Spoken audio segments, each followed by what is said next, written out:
Dunia saat ini mulai bergerak ke arah dedolarisasi. Sejumlah negara mulai menggunakan mata uang non-dolar dalam bertransaksi bilateral.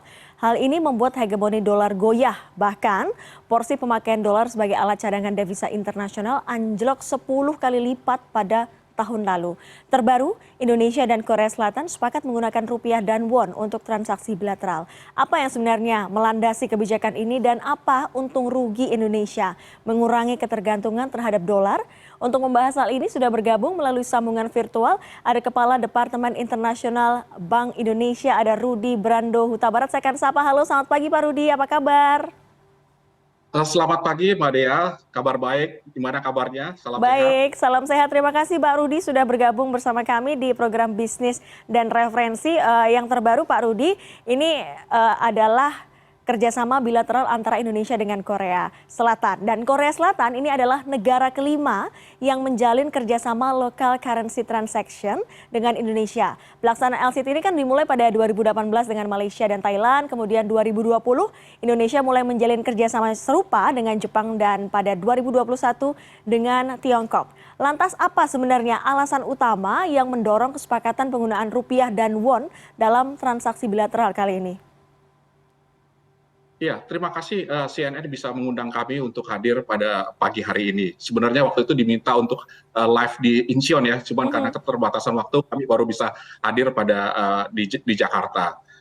Kalau ditanya kenapa kita melakukan kesepakatan antara RI dan Korsel, khususnya Bank Indonesia dan Bank of Korea, saya mengatakannya paling tidak ada 4 alasan penting kenapa kerjasama itu ditandatangani.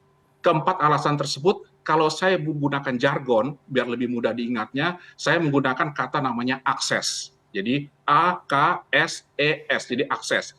Nah, poin pertama, manfaat utama daripada kerjasama ini adalah ketika ini ditandatangani, maka kedua bank sentral menyepakati untuk mendorong lokal transaksi untuk transaksi perdagangan antara Korea dan Indonesia digunakan dengan menggunakan local currency. Itu yang pertama, manfaatnya adalah AK, yaitu untuk mengakselerasi perekonomian Indonesia. Jadi kenapa kerjasama ini dapat mendorong akselerasi ekonomi Indonesia? Karena kita tahu sekali bahwa Korea Selatan merupakan salah satu counterpart kita atau negara utama kita di dalam perdagangan. Kalau kita lihat dari sisi ekspor, Korea ini merupakan tujuan ekspor nomor 7 dari Indonesia. Sementara untuk investasi, foreign direct investment atau investment langsung dari Korea ke Indonesia itu masuk 10 besar. Sementara untuk portfolio investment itu menduduki 10 besar. Jadi kita berharap kerjasama penggunaan transaksi dalam mata uang lokal untuk perdagangan ekspor impor, kemudian foreign direct investment, portfolio inflow ini akan dapat mendorong pertumbuhan ekonomi Indonesia dan dapat dikapitalisasi sehingga untuk mendorong apa kita sebut sebagai sekarang Indonesia menjadi epicentrum of growth sebagaimana tema di ASEAN. Itu yang pertama dari tujuannya adalah AK, yaitu mengakselerasi ekonomi Indonesia. Kemudian yang kedua adalah akses S, jadi itu adalah stabilitas. Nah, penggunaan local currency di dalam transaksi perdagangan ini membuat stabilitas keuangan atau dari makro itu menjadi lebih terjaga. Kenapa? Karena pertama adalah pelaku usaha sekarang itu bisa menggunakan mata uang terdiversifikasi. Artinya apa? Kalau dulu lebih banyak menggunakan dominan currency US dollar, sekarang dia punya pilihan untuk menggunakan mata uang lokal. Nah, kenapa diversifikasi penting? Kita ingat di dalam teori keuangan adalah prinsip dasar untuk memitigasi resiko adalah intinya adalah diversifikasi, dan diversifikasi. Jadi istilahnya don't put all your egg in the one basket. Nah, ini akan membuat terdiversifikasi exposure terhadap mata uang pelaku usaha sehingga ini akan mendorong stabilitas di dalam pasar keuangan. Yang ketiga adalah akses, S, setelah itu E, efisien. Nah, ini akan mendorong kerjasama ini, penggunaan mata uang lokal ini akan mendorong efisiensi. Kenapa? Kalau selama ini katakanlah eksportir atau importir di dalam melakukan transaksi dengan Korea Selatan, dia misalnya dari rupiah harus tukar dulu ke dalam US dollar, kemudian dari dolar tukar lagi ke dalam Korean won. Itu yang kita sebut dengan indirect quotation. Jadi dia harus ke dalam US dollar dulu, baru kemudian ke dalam Korean won. Ini tidak efisien. Nah, penggunaan sekarang kerjasama kita yang dorong untuk langsung adalah penggunaan transaksi langsung dari rupiah menjadi won, dan itu membuat efisien. Jadi membuat biayanya itu menjadi lebih murah. Jadi itu yang S. Yang E, yang ke poin ketiga. Yang terakhir adalah S, yaitu sinergi. Mbak Dea, sekarang itu adalah kita meningkatkan kerjasama dengan Korea. Nah, sekarang ini adalah kalau kita istilah anak muda sekarang, zaman now ini adalah kita adalah zaman collab, di mana di dalam kesulitan, di dalam tingginya uncertainty, maka kita mencari banyak teman. Di dalam hal ini, kita meningkatkan exposure kita untuk menjalin kerjasama dengan mitra yang kuat, yaitu Korea Selatan. Kenapa ini penting? Nah, waktu penandatangannya di tanggal 2 Mei di Incheon, itu kebetulan kami hadir, beserta juga dengan Pak Dubes yang ada di sana. Nah, itu mendapat liputan media massa di Korea dan cukup banyak. Kami mendapat WhatsApp dari Pak Dubes bahwa liputan dari media lokal terhadap acara tersebut cukup besar. Nah, ini artinya apa? Dengan kerjasama ini, maka ini akan meningkatkan persepsi positif dari ekonomi Indonesia di depan dari di masyarakat dari Korea. Dan selain itu, tadi Mbak Dea juga sampaikan bahwa penandatanganan ini dilakukan di sela-sela antara pertemuan Gubernur Bank Sentral dan Menteri Keuangan ASEAN, dan juga plus 3. Plus 3 itu adalah Cina, Korea, dan Jepang.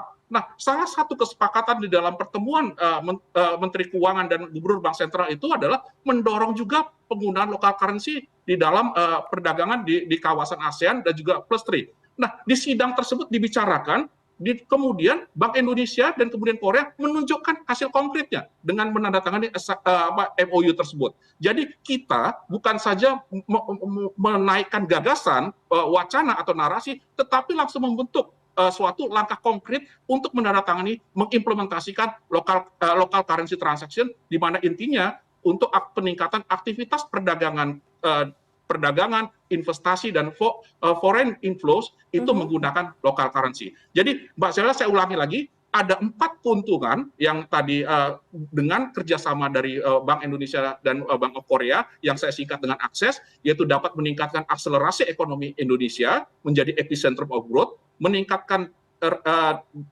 stabilitas, kemudian meningkatkan efisiensi, dan meningkatkan sinergi atau kerjasama di kawasan. Demikian, Mbak Dea.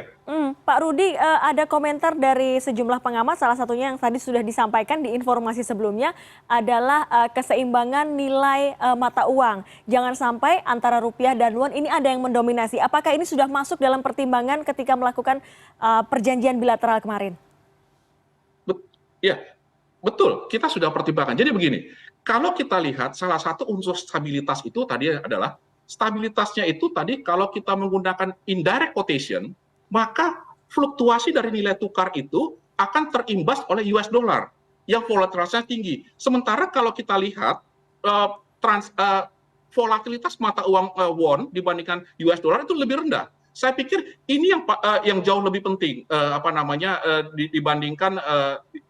dibandingkan dengan penggunaan US dollar. Volatilitasnya itu penting. Nah, dunia usaha sangat mementingkan kestabilan atau volatilitas, dan ini ditawarkan dengan kerjasama ini penggunaan local currency. Sementara kalau perbandingan antara mata uang Korea dan dengan rupiah itu kembali lagi kepada banyak faktor yang sering kita sebut, ada faktor fundamental, ada faktor teknikal, dan kemudian ada faktor sentimen, dan itu dinamikanya akan berjalan secara dinamis. Local currency transaction ini untuk stabilitas, dan karena local transaction artinya ini rupiah dan won, kemudian ini adalah negara kelima ya, Korea, sebelumnya sudah ada Jepang, Malaysia, dan lainnya. Apakah ini merupakan salah satu langkah mengurangi ketergantungan terhadap pembayaran berupa dolar, dan ini bagian dari rencana memang local currency transaction? Ya, Mbak Dea, jadi begini. Kita itu berusaha di dalam policy maker itu berusaha untuk membuat dunia usaha itu untuk bertransaksi secara nyaman. Kita menyediakan infrastruktur agar dunia usaha itu bisa bergerak dengan cepat dan dinamis. Kalau kita lihat, kita berdiskusi dengan pelaku usaha, apa sih yang mereka inginkan di dalam transaksi berusaha? Pertama, mereka ingin resikonya rendah, jelas. Kemudian mereka ingin stabilitas. Kemudian yang ketiga adalah efisien dan biayanya murah. Nah, local currency transaction ini menawarkan itu semua. Jadi pertama dia tadi mengurangi resiko. Kenapa mengurangi resiko? Karena dia melakukan diversifikasi. Tadi kita katakan dari prinsip utama dari teori keuangan adalah diversifikasi, itu sudah dilakukan. Kemudian kedua adalah kepastiannya lebih tinggi. Mereka katakanlah keperluan untuk melakukan hedging menjadi minimal. Karena apa? Volatilitasnya sudah lebih rendah dibandingkan US dollar. Itu yang kedua. Yang kemudian ketiga, murah. Karena tadi ketika dia melakukan transaksi, dia tidak perlu cross currency dulu ke dalam US dollar, sehingga itu menjadi penting. Itu yang saya sebut, seringkali kita sebut adalah penggunaan local currency ini mengurangi apa yang disebut unnecessary pressure. Kalau kita menggunakan US dollar, pressure-nya lebih banyak karena volatilitasnya tinggi, mahal, kemudian resikonya besar, sehingga kalau ketiga hal tersebut bisa diatasi, maka tadi kita dapat mengurangi unnecessary pressure. Jadi itu, sehingga nanti dunia usaha benar-benar meningkatkan produktivitasnya, tetapi dari sisi faktor pasar keuangannya itu dapat diatasi dengan lebih baik. Mungkin itu. Baik. Artinya sudah sejauh mana Pak perkembangan dari kebijakan ini? Ini kan LCT ini bisa mengurangi unnecessary pressure tadi. Sejauh mana dengan 5 negara yang sudah bekerja sama secara bilateral dengan Indonesia? Berapa besaran bisnis atau bilateral transaksi selama LCT antara 2 negara ini dilakukan? Oke. Sebelum ke situ mungkin tadi ada pertanyaan yang belum terjawab juga adalah apakah ini sebagian dari program jangka panjang begitu ya dari ini. Jadi betul kami di Bank Indonesia itu bekerja sama dengan kementerian lain dan kemudian dengan pelaku usaha berupaya untuk mensosialisasikan agar penggunaan local currency ini berjalan secara massal. Jadi kita sudah punya task force yang berisikan antara policy maker, which is itu Bank Indonesia, kemudian kementerian, dan kemudian pelaku usaha, untuk mengidentifikasikan apa yang kira-kira perlu ditingkatkan untuk penggunaan local currency ini bisa marak dilakukan. Nah, kami itu sudah mengidentifikasi beberapa program. Pertama itu adalah bagaimana memprogramkan insentif yang perlu dilakukan. Jadi kita sudah bekerja sama dengan Kementerian Keuangan, dengan Dirjen Bea Cukai, agar kita pengusaha-pengusaha yang berdagang di dalam transaksi perdagangan itu diberikan kemudahan di dalam nanti bea cukai di dalam pelaksanaannya. Jadi itu yang pertama. Jadi insentif, kemudian kita juga melakukan sosialisasi untuk targeted baik pelaku usaha di Indonesia maupun di luar negeri agar mereka menggunakan local currency di dalam bertransaksi perdagangan. Itu yang kedua. Yang ketiga adalah dari sisi ekstensifikasi negaranya. Tadi sudah disebutkan bahwa kita sudah 2018, kita sudah kerjasama dengan Thailand, kemudian juga Malaysia, kemudian dengan Jepang dan Cina, dan kemudian sekarang kita sudah kerjasama dengan Korsel. Nah, nanti sebentar lagi di paro kedua, nanti ada salah satu negara besar juga yang sedang kita jajaki, dan mudah-mudahan akan kita tanda tanganin MOU untuk LCT ini. Nah, nanti itu. Nah, kemudian pertanyaannya, dengan upaya-upaya seperti itu, bagaimana hasil konkretnya? Kalau kita lihat Mbak Zelda, Mbak Dea, jadi kita lihat adalah tahun 2023 selama Februari ini saja, kita melihat apakah nilainya meningkat, apakah pelaku yang melakukan local currency transaction itu meningkat. Nah, dari 2 indikator itu kalau kita lihat Mbak Dea, itu di 2023 sampai bulan Februari, itu nilai transaksi per bulannya itu sudah 480 juta. Ini nilai transaksinya ya, per bulan. Dibandingkan dengan tahun 2022, itu hanya 342 juta per bulan. Dan ini kalau dimulai, kita bandingkan dengan 2018, itu hanya 32 juta. Jadi dari tahun 2018, itu meningkat kira-kira 10 kali lipat di tahun 2022, dan selama tahun 2023 ini meningkat lagi. Jadi itu trennya sangat signifikan meningkatnya, seperti itu. Kemudian dari pelaku usahanya, kalau kita lihat pelaku usaha di tahun 2018 itu per bulannya hanya 101 pelaku saja seperti itu. Tetapi di tahun 2022 itu bisa mencapai 1.741 per pelaku per bulan. Nah, di tahun 2023 ini itu sudah meningkat menjadi 2.017 per bulan. Jadi kalau kita lihat ini merupakan suatu peningkatan yang cukup besar di dalam peningkatan baik dari volume transaksi yang menggunakan local currency maupun pelakunya. Dan ini Mbak Dea, di dalam keketuaan ASEAN kita, salah satu program yang kita tawarkan konkret dalam keketuaan ASEAN kita adalah di finance track tentunya adalah kita nanti akan mendorong local currency transaction ini sebagai program konkret di dalam pelaksanaan dari keketuaan ASEAN. Nah, kita mengusulkan tentunya kami dengan Kementerian Keuangan di dalam dan Kementerian Menko Perekonomian itu mendorong local currency ini sebagai salah satu agenda yang konkret untuk didiskusikan di dalam keketuaan ASEAN. Dan kemarin kita sudah sepakat untuk mendirikan task force untuk di ASEAN untuk mendorong penggunaan local currency. Jadi apa yang kita lakukan di Indonesia itu kita copy paste ke dalam di dalam ASEAN, sehingga untuk mendorong agar baik volumenya maupun pelakunya itu meningkat tajam, sehingga yang diminta oleh Presiden bahwa upaya-upaya konkret di dalam keketuaan ASEAN ini bisa terjadi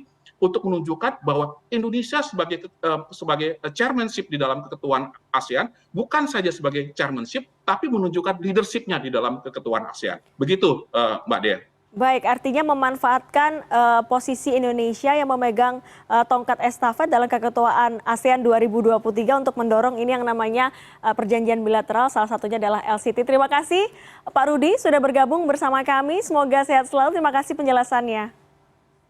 Terima kasih, Mbak Dea.